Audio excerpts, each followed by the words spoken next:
Hello my lovely viewers, मैं दुर्गेश सिंह आपका बहुत बहुत स्वागत करती हूं आपके अपने ही YouTube channel Durgesh Singh online study में।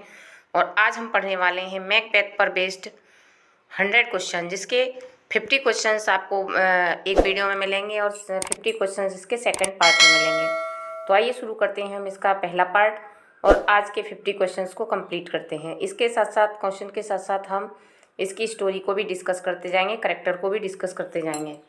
तो डंकन वाजदा, जो डंकन है कौन है इस प्ले में? मैकबेथ, पहले ये जान लेते हैं मैकबेथ कब लिखा गया था। तो मैकबेथ शेक्सपियर के द्वारा मैकबेथ 1606 में 1606 में लिखा गया था मैकबेथ के द्वारा, शेक्सपियर के द्वारा। इसके राइटर हैं शेक्सपियर। शेक्सपियर का जन्म, बर्थ इनका हुआ था इनका बर्थ हुआ था 23 अप्रैल 1564। 1564 में इनका बर्थ हुआ था, ऐसा माना जाता है। इसका कोई ऑथेंटिक प्रमाण नहीं मिला है। केवल इनके यहाँ 3 दिन बाद बच्चे को बैप्टाइज किया जाता था, तो किसी चर्च के में प्रमाण में मिला था कि जो 26 अप्रैल को इनको बैप्टाइज किया गया था, इसलिए इनका बर्थ 3 दिन पहले सपोज किया जाता है कि 23 अप्रैल को इनका बर्थ हुआ था। और ये भी माना जाता है कि जो इनकी डेथ हुई थी, डेथ भी इसी डेट को हुई थी, 23 अप्रैल 1616 में। इनकी डेथ की डेट भी यही है और ईयर है 1616। तो इन्होंने जो मैकबेथ लिखा था 1606 में आया है, 1606 में। अब मैकबेथ में हम डिस्कस कर लेते हैं इसके करेक्टर्स हैं। इसका मेन करेक्टर मैकबेथ है हमारा, जो ट्रेजिक हीरो है। मैकबेथ इसका ट्रेजिक हीरो है। Lady Macbeth, lady Macbeth, Macbeth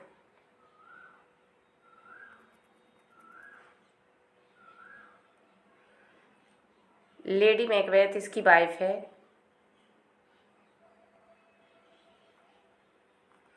lady Macbeth Macbeth की वाइफ है।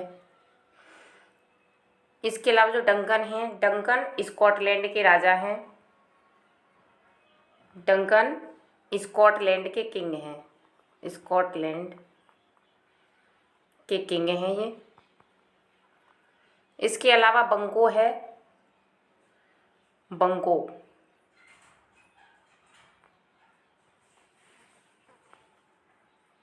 बंको ये भी मैकबेथ के साथ एक सेना में जनरल है।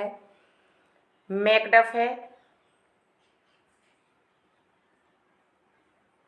मैकडफ ये भी एक जनरल है जो बहुत बहादुर है। और ये मैकबेथ पर इसकी शक रहती है कि मैकबेथ डंकन का किलर है, और अंत में जो मैकबेथ की हत्या मैकडफ के द्वारा होती है। और ये किसी माँ के गर्भ से जन्मा नहीं होता, बल्कि इसको ऑपरेशन करके निकाला गया होता है, माँ का पेट चीर कर निकाला गया होता है, इसलिए ये मैकबेथ की हत्या करता है लास्ट में। मालकॉम है, मालकॉम मैकबेथ डंकन का बेटा है, मालकॉम डंकन का बेटा है। तो आइए अब हम अपनी स्टोरी शुरू करते हैं। इसके अलावा 4 विचेज हैं इसमें। 3 विचेज आती हैं और 4 विचेज जो नाम दिया गया है इसकी वाइफ को दिया गया है, मैकबेथ की वाइफ को। तो 3 विचेज आती हैं मेन करेक्टर। जो ये विचेज हैं यही इसको इंस्पायर करती हैं डंकन को मारने के लिए, क्योंकि ये ओवर एम्बिशस कर देती हैं मैकबेथ को कि तुम भविष्य में स्कॉटलैंड के राजा बनोगे। इसी बात से वो ओवर एक्साइटेड हो जाता है और ओवर एम्बिशियस होता है और इनको मार देता है डंकन को। तो आइए शुरू करते हैं। अब आपकी समझ में काफ़ी कुछ आ गया होगा। इसके क्वेश्चन आंसर्स को हम स्टार्ट करते हैं। पहला क्वेश्चन है हमारा कि Duncan was the king of कि डंकन कहाँ के राजा थे? ऑप्शन ए है स्कॉटलैंड, बी इंग्लैंड, सी आयरलैंड और डी फ्रांस। तो यहाँ हमारा राइट आंसर है। अब तो आपको पता ही चल गया कि डंकन कहाँ के राजा थे, स्कॉटलैंड के। ऑप्शन ए हमारा राइट है। The brave general who lived in Scotland in the rain of Duncan was, कि डंकन के राज्य में स्कॉटलैंड में जो ब्रेव जनरल रहता था उसका नाम क्या था। तो वो था बंको है, ये तो आपको पता ही चल गया होगा, बंको, मैकबेथ, मालकॉम और फ्लिएंस। जो कहानी शुरू होती है उस कहानी में स्टार्टिंग होती है कि एक युद्ध का सीन होता है जहाँ जो नॉर्वे का थेन है, थेन ऑफ काउडर है, वो नॉर्वे की सेना से मिल जाता है, नॉर्वे के राजा से मिल जाता है और ख़ुद वहाँ पर हमला करवा देता है। तो यहाँ जो इस युद्ध में जो विजयी होकर आता है वो मैकबेथ होता है। तो यहाँ हमारा राइट आंसर है मैकबेथ, जो ब्रेव जनरल है वो मैकबेथ है। मैकबेथ वाज, अब मैकबेथ क्या थे, मैकबेथ की पोस्ट क्या थी। A major citizen, a B brave soldier, C brave general, D a general. तो मैंने आपको बताया था ये एक ब्रेव जनरल थे जिन पे डंकन को बहुत भरोसा था। तो ये इसका राइट आंसर है C. Answer question number 4, Macbeth was looked up to with high esteem throughout Scotland for, कि जो मैकबेथ को स्कॉटलैंड में बड़ी ही हाई एस्टीम में देखा जाता था पूरे स्कॉटलैंड में। तो उसका क्या कारण था। ऑप्शन ए, एक ग्रेट वेलर, उसके साहस के कारण, स्किल इन वॉर, युद्ध में कुशलता के कारण, ये नाइदर ए नॉर बी, या बोथ ए एंड बी। तो हमारा ये जो आंसर है बोथ ए एंड बी। जो मैकबेथ थे युद्ध में कुशल भी थे और ग्रेट साहस भी था, इनमें बहुत साहस था। तो ये हो जाता है इसका आंसर।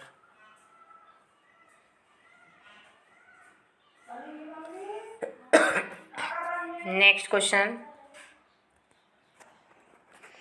क्वेश्चन है the man who was also a close relative of King Duncan was, कि जो ये प्ले है मैकबेथ, इसमें डंकन का क्लोज रिलेटिव कौन है। तो यहाँ पर क्वेश्चन है A Macbeth, B Macduff, C बंको, D फ्लिंस। तो यह राइट आंसर है कि वो पर्सन मैकबेथ है जो इसका क्लोज रिलेटिव है। Next question, by the rule of inheritance Macbeth was the thane of, कि जो इनहेरिटेंस का नियम होता है, विरासत का नियम होता है, उसके अनुसार मैकबेथ कहाँ के थेन थे। ए काउडर, बी ग्लेमिस, सी स्कॉटलैंड, डी नॉर्वे। तो ये उस समय जो थेन थे ये ग्लेमिस के थेन थे। उत्तराधिकार के अनुसार इनके पिता ग्लेमिस के थेन थे, तो इन्हें ग्लेमिस का जो बना दिया जाता है थेन। थेन होता है किसी भी जगह का जो, जैसे राजा के द्वारा कोई मान लीजिए जैसे गांव है, गांव में ग्राम पंचायत होती है, तो ग्राम पंचायत में प्रधान को मुखिया बना दिया जाता है। ऐसे ही ग्लेमिस का जो मुखिया था इसको बना दिया गया था मैकबेथ को। तो ये यहाँ के थेन थे। Next, Macbeth defeated an unidentified rebel army, a rebel army led by the thane of Cawdor, और C a rebel army led by the thane of Norway, a rebel army assisted by the army of Norway, और D a rebel army assisted by the army of Norway. तो जब हमारा right answer है इसमें सी है।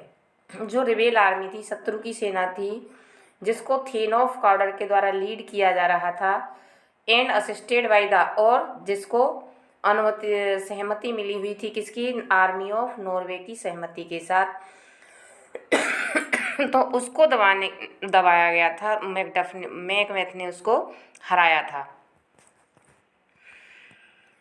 The rebel army working against king Duncan was, जो rebel army थी जो डंकन के खिलाफ काम कर रही थी वो किसकी थी, कैसी थी। Small in number, very little in number, C insignificant in number, D in large in number. तो जो रिबेल आर्मी थी वो लार्ज नंबर में थी, क्योंकि उनको थेन ऑफ काउडर का भी समर्थन मिला हुआ था, इसलिए ये लार्ज नंबर में थी। नॉर्वे की भी आर्मी थी और थेन ऑफ काउडर के कुछ सैनिक भी उसमें मिले हुए थे। 2 जनरल्स ऑफ स्कॉटलैंड वर, जो स्कॉटलैंड के 2 जनरल कौन कौन से हैं। यहाँ राइट आंसर है A Macbeth and Banquo, B Macbeth and Macduff, C Macduff and Banquo, और डी मैकडफ एंड मालकॉम। जैसा कि आपने फर्स्ट सीन में ही देखा है कि ये इसको हराकर दोनों आ रहे होते हैं, जब इनको 3 विचेज मिलती हैं तो ये दोनों ही जनरल थे, मैकबेथ एंड बंको। ये राइट आंसर है। Next, when Macbeth and Banquo were returning from the great battle there were, जब बंको और मैकबेथ घर को वापस आ रहे थे तब सीन कैसा था, क्या कंडीशन थी? ए थंडर एंड रेनफॉल था, थंडर एंड लाइटनिंग था, C rainfall and lightning, D snowfall and lightning. तो हमारा जो राइट आंसर है यहाँ पर बी है, बी राइट है। ए थंडर एंड लाइटनिंग, बादल गरज रहे थे और बिजली चमक रही थी जब उन्हें वो 3 विचेज मिलती हैं। On the way from the great battle Macbeth and Banquo were stopped by, जब वो इस युद्ध से लौट रहे थे तब जो बंको और मैकबेथ को किसके द्वारा रोका गया था? 3 वोमेन, 3 डेमन्स, या सी 3 विचेज, डी 3 गोस्ट। जैसा कि मैं शुरू में ही आपको बताया था कि उन्हें 3 विचेज मिलती हैं जो भविष्यवाणी करती हैं कि वो भविष्य का होने वाला स्कॉटलैंड का राजा बनेगा। तो यहाँ पर ये आंसर हमारा 3 विचेज वाला ऑप्शन सी राइट है। अब विचेज ने भविष्यवाणी क्या की थी कि मैकबेथ तो बनेगा स्कॉटलैंड का राजा। मैकबेथ को बताया कि भविष्य में तुम स्कॉटलैंड के राजा बनोगे, और बंको को बताया कि your son will be the king of your son, तुम्हारा बेटा है वो यहाँ का, तुम्हारे जो बच्चे हैं वो यहाँ के राजा बनेंगे। इसने ऐसी भविष्यवाणी की विचेज ने। तो आइए चलते हैं आगे। The 3 witches looked like women accept इन, कि जो 3 विचेज थी औरतों की तरह लगती थी, केवल क्या अलग था उनमें? तो अलग था स्किन में डिफरेंस था, बी ड्रेस अलग थी, या सी हेयर अलग थे, डी बियर्ड्स। तो जो उनमें अंतर था औरतों के अलावा उनके बियर्ड्स थी, ये डिफरेंस था। Answer D is right. The things which made the 3 witches look like unearthly creatures were, कि वो वस्तुएं कौन कौन सी थीं जो उन 3 विचेज को इस दुनिया से अलग करती थीं? A withered skin and wild dresses, B withered dress and wild skin, C skinny lips and wild skin, D skinny lips and withered dress. तो यहाँ राइट आंसर है हमारा ए, कि उनकी स्किन विदर्ड थी और ड्रेस भी वाइल्ड थी। When Macbeth and Banquo saw the 3 witches they were, कि जब मैकबेथ और बंको ने 3 विचेज को देखा वे क्या कर रही थीं? They were A dancing and playing, B dancing and singing, C playing and singing, और D dancing and shouting। तो हमारे यहाँ आंसर नंबर बी ऑप्शन है वो राइट हो जाता है, dancing and singing.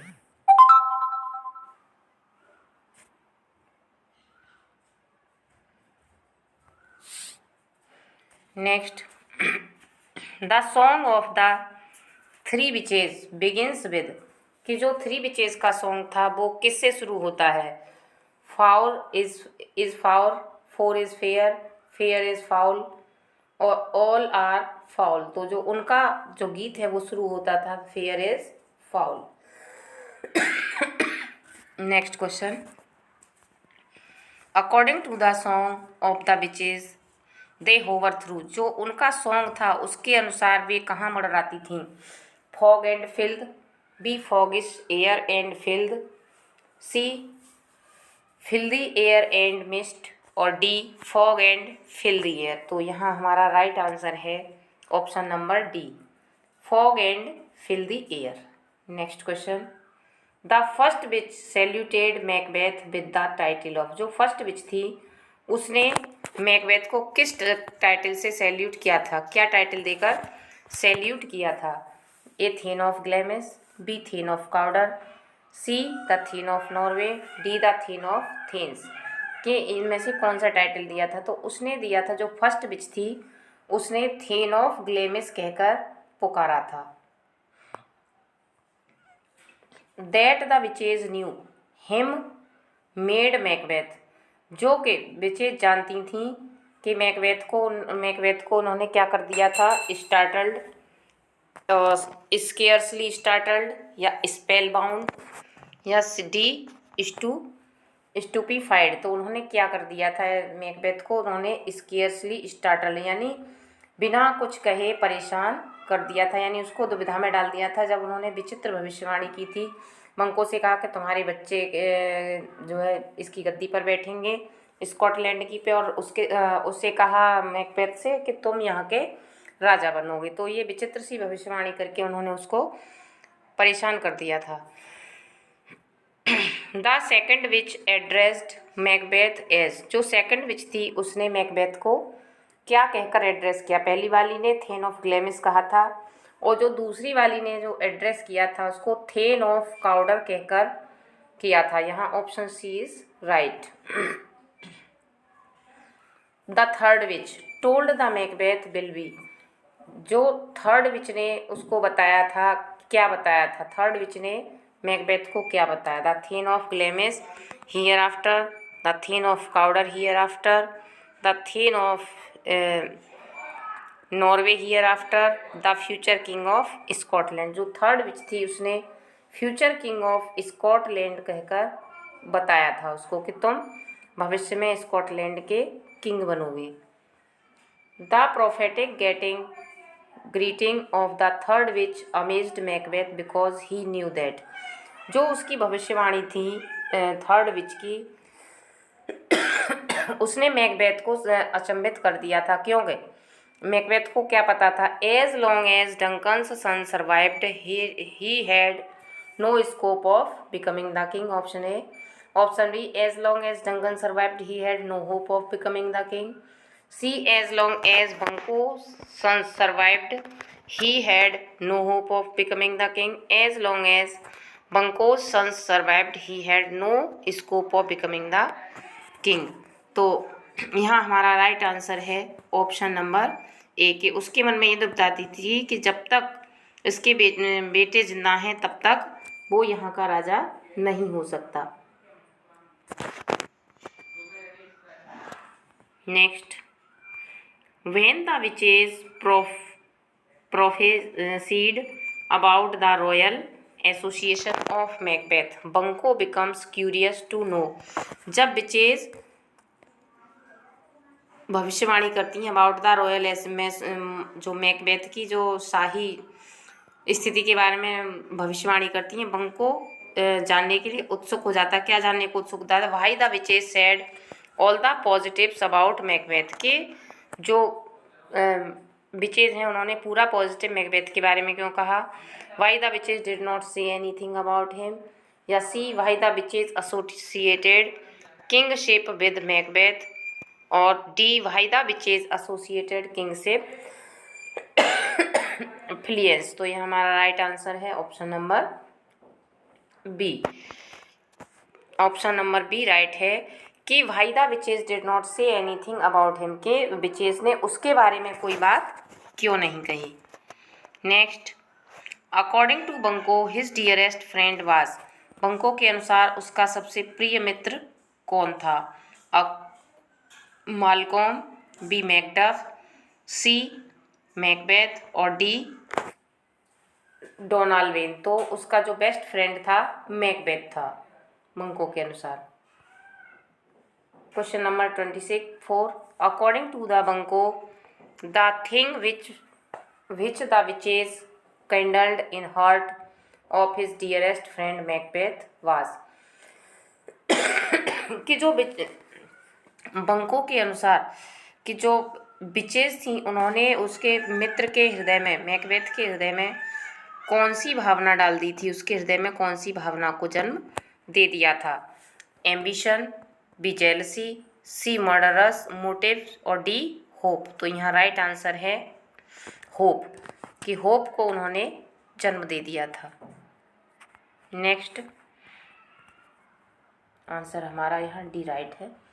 The nature of the prophecy of witches to Banquo was, कि जो उनकी जो प्रोफेसी थी विचेस की वो कैसी थी उसके अनुसार? रिडलिंग, बी बैफलिंग, सी कन्फ्यूजिंग और डी पजलिंग। तो यहाँ हमारा आंसर है क्रिडलिंग, परेशान करने वाली थी, एकदम पहेली टाइप में था। जो उनका भविष्यवाणी थी वो एक तरह से पहेली थी जो समझ में नहीं आ रही थी। The witches prophesied that those who will reign as the king of Scotland in future are Banquo's. कि जो स्कॉटलैंड पर आगे शासन करेंगे वो कौन होंगे।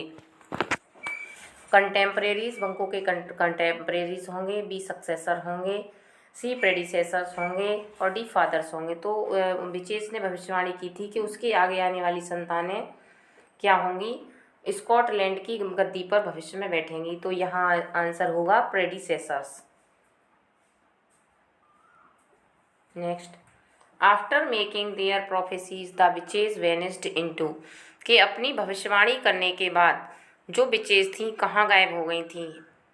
ए the atmosphere, B air, C thin air और डी एयरी सब्सटेंसेस। तो विचेज गायब हुई थी, यहाँ हमारा ऑप्शन सी राइट है, ऑप्शन सी हमारा राइट है। थिन एयर में वो गायब हो गई थी। The event which made it certain to Banquo and Macbeth that was weird sisters were witches was. कि जो इवेंट थी विच मेड इट सर्टेन, जिसने ये निश्चित बना to Banquo and Macbeth that the weird sister, के जो वियर्ड सिस्टर विचेज थी वो कौन थी, क्या थी। तो vanishing in a smoke, B dissolving in water, C dancing with rhythm और D vanishing in the air. तो ये हमारा राइट आंसर है D vanishing in the air. Next, the encounter of Macbeth and Banquo with the three witches was strange because the witches told them about their future life. The witches had strange appearance. C. The encounter took place at a strange place. D. Macbeth and Banquo were strange beings. तो यहाँ हमारा right answer है option number A, कि जो witches थी उनके बारे में बड़ी अजीब सी उन्होंने भविष्यवाणी की थी उनके फ्यूचर के बारे में। यहाँ हमारा राइट ऑप्शन ए हो जाता है। Next, king Duncan sent certain envoys to confer upon Macbeth the title of. कि जो किंग डंकन ने कुछ सर्टेन इनवॉइस भेजे थे मैकबेथ को टाइटल देने के लिए, तो कौन सा टाइटल दिया गया था मैकबेथ को। ऑप्शन ए, यहाँ ऑप्शन ए है the thane of Glamis, B the thane of Cawdor, C the thane of Fife और D the thane of Ross. तो क्योंकि इन्होंने काउडर को जीता था इसलिए इन्हें थेन ऑफ काउडर का टाइटल दिया गया था डंकन के द्वारा। Next, the event which miraculously corresponded to the predictions of the witches was that. कि वो घटना जिसने जादुई तरीके से करस्पॉन्ड किया था उनकी भविष्यवाणी को, वो क्या थी। तो उन्होंने भविष्यवाणी की थी कि तुम इसके जो उन्होंने जो दूसरी विच ने उसको थेन ऑफ काउडर बुलाया था तो वो भविष्यवाणी सच साबित हुई थी।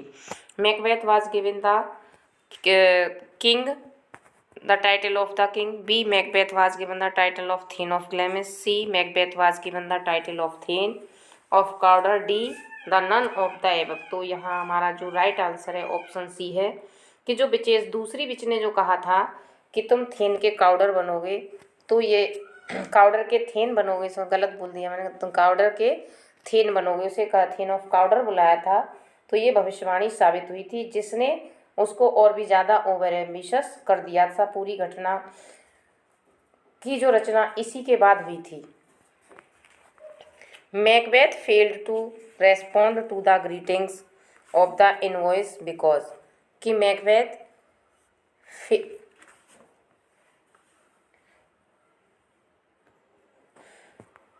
तो यहाँ जो हमारा क्वेश्चन है, Macbeth fail to respond to the greetings of the envoys because. कि मैकबेथ फेल हो गया था जो इनवॉइस थी उसको रेस्पॉन्ड करने के लिए, उसका क्या कारण था। He was not that courteous, B. He did it voluntarily. C. Bunko kept him busy in his confusing talks. D. The conferring of the title of the Thane of Cawdor to him made him lose his sanity for the time being. तो यहाँ जो right option है option D है। Next question, the conferring of the title of the thane of Cawdor to him made Macbeth, कि जो उपाधि थी then of काउडर की, मैकबेथ को क्या बना दिया उसने?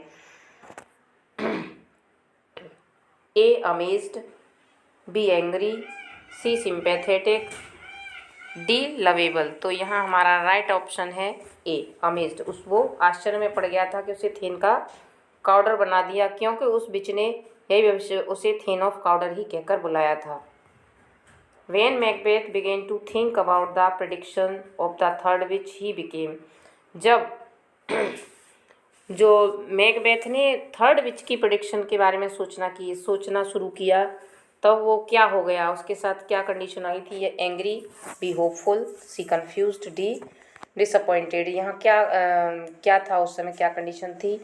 यहाँ हमारा राइट आंसर है ऑप्शन बी कि वो होपफुल हो गया था। उसके मन में ये उम्मीद जाग गई थी कि मैं डंकन के बाद यहाँ का राजा बनूंगा।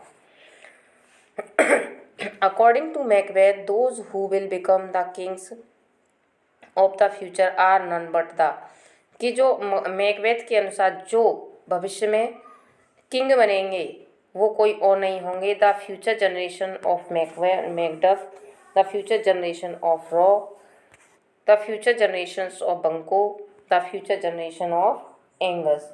तो यहाँ इसके अकॉर्डिंग आंसर हमारा सी हो जाता है, क्योंकि बिचेस ने कहा था कि जो बंको की फ्यूचर जनरेशन है वो यहाँ की भविष्य के राजा होंगे। तो ये हमारा राइट आंसर है C.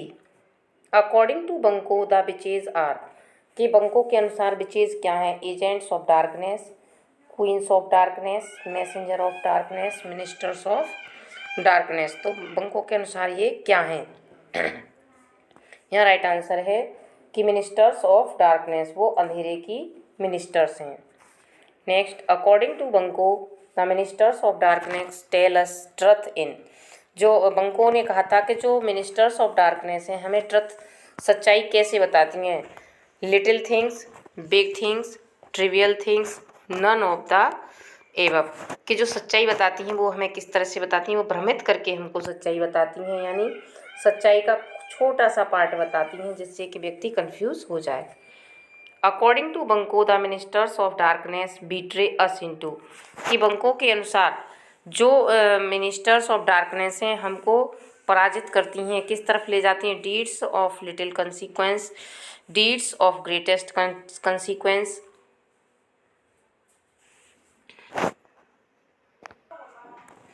According to Banquo the ministers of darkness betray us into, Banquo के अनुसार जो मिनिस्टर्स ऑफ डार्कनेस हैं हम किसकी तरफ ले जाती हैं, कहाँ को ले जाती हैं? Deeds of little consequence, B deeds of greatest consequence, deeds of slight consequence, और D none of the above. तो यह हमारा राइट आंसर है option B, the deeds of greatest consequence की तरफ हमको ले जाती हैं,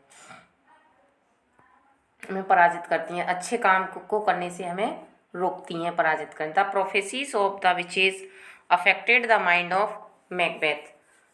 तो यहाँ राइट ऑप्शन है A deeply, B very slightly, C very deeply, D slightly. तो यहाँ राइट ऑप्शन है वेरी स्लाइटली, यानी पूरी तरह से उसको उन्होंने प्रभावित किया था।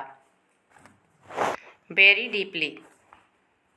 इन his letter Macbeth told his wife about, कि जो मैकबेथ ने अपनी वाइफ को लेटर लिखा था उसमें उसने अपनी वाइफ को बताया था किसके बारे में? The predictions of the three witches, the partial accomplishment of these predictions, C none of the above. तो यहाँ राइट आंसर है हमारा या D both A and B, कि क्या लिखा था उसने अपने लेटर में? तो यहाँ हमारा राइट आंसर है बोथ ए एंड बी, क्योंकि उसने प्रेडिक्शंस के बारे में भी बताया था और पार्शियल अकम्प्लिशमेंट ऑफ दिस इसके बारे में भी बताया था कि वो आंशिक रूप से पूरी भी हो गई हैं। Next, Lady Macbeth was by nature, के नेचर से लेडी मैकबेथ क्या थी? A extremely ambitious, B abnormally thoughtful, C extraordinary clever और D none of the above। तो यहाँ हमारा राइट आंसर है ए एक्सट्रीमली एम्बिशियस, बहुत ज़्यादा महत्वाकांक्षी थी। The thought of blood made Macbeth feel, कि जो ब्लड का विचार है मैकबेथ को क्या सोचने पे मजबूर किया उसने। ए इलेटेड, बी कंपक्शियस और बी ऑप्टिमिस्टिक, सी पेसिमिस्टिक। तो यहाँ है कंपन्शियस, answer number option number B हमारा आंसर है। According to Lady Macbeth, for the fulfilment of prophecies of the witches, the murder of King Duncan was barely necessary, barely needed, absolutely needed या D absolutely unnecessary. तो उसके अनुसार absolutely necessary था कि Duncan को मारा जाना, अगर मैकबेथ को राजा बनना था तो।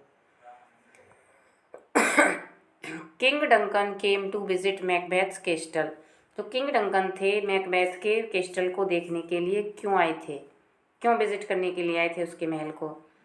To honour Macbeth for no cause, B to honour Lady Macbeth for no cause, to honour Macbeth and Banquo because of their victory against the rebels, D to honour Macbeth because of his triumph against the rebels. तो हमारे यहाँ right answer है option number D, के उसको सम्मान देने के लिए आए थे। The name of the castle of Macbeth was, जो मैकबेथ का कैस्टल था, किला था, उसका क्या नाम था। Inverness, B Invess, C invest या डी इन्वर्टनेस। तो यहाँ हमारा राइट आंसर है ऑप्शन ए, जो उसके किला था उसका नाम था Inverness. Inverness the castle of Macbeth was situated on, जो इसका किला था मैकबेथ का कहाँ स्थित था। A mountain, a hill, a hillock, D a hill top. तो यहाँ आंसर है कि ये एक हिल पर था।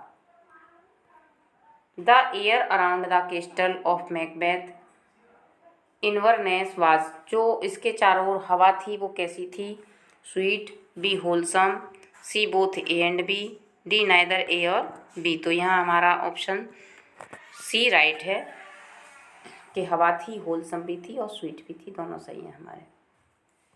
Next, the birds which made nest in Inverness the castle of Macbeth were, कि जो मैकबेथ का कैस्टल था उसमें कौन कौन सी बर्ड ने अपने नेस्ट बनाए थे। Swallows and cuckoos, B martlets and parrots, C sparrows and crows और डी स्वेलोज एंड मार्लेट्स। तो यह हमारा राइट आंसर है ऑप्शन डी, स्वेलोज और मार्लेट्स ने अपने घोंसले वहाँ बनाए थे।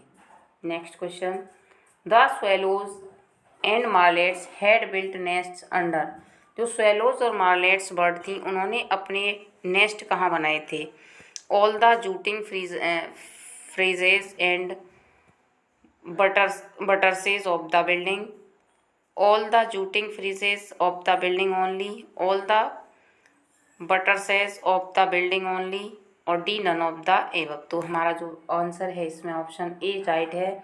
All jutting friezes and buttresses of the building में उन्होंने अपने नेस्ट बनाए थे। और ये हमारा आज का लास्ट क्वेश्चन है, आइए पढ़ते हैं। At the castle of Macbeth Inverness King Duncan was pleased with, कि जब कैस्टल में आए थे किंग डंकन तो उस किले में किस बात से वो बहुत ज़्यादा प्रसन्न थे। Only the wonderful ambience of the castle, the wonderful ambience of the castle and attention of the respect paid to him by lady Macbeth, C only the attention and respect paid by lady Macbeth, the attention and respect paid to him by Macbeth and wonderful ambience. तो यह हमारा right answer है option B. Option B यह हमारा right answer है इसमें, कि जो वंडरफुल एम्बियंस थी कैस्टल की और उनको जो रेस्पेक्ट दी गई थी लेडी मैकबेथ के द्वारा वो उससे बहुत खुश थे। और इसी के साथ हमारी वीडियो समाप्त होती है। मिलते हैं अगली वीडियो में इसके सेकंड पार्ट के साथ। तब तक के लिए बाय बाय। अगर आपको क्वेश्चंस अच्छे लगे हों, वीडियो अच्छी लगी हो तो वीडियो को लाइक करें और चैनल को सब्सक्राइब करें। धन्यवाद।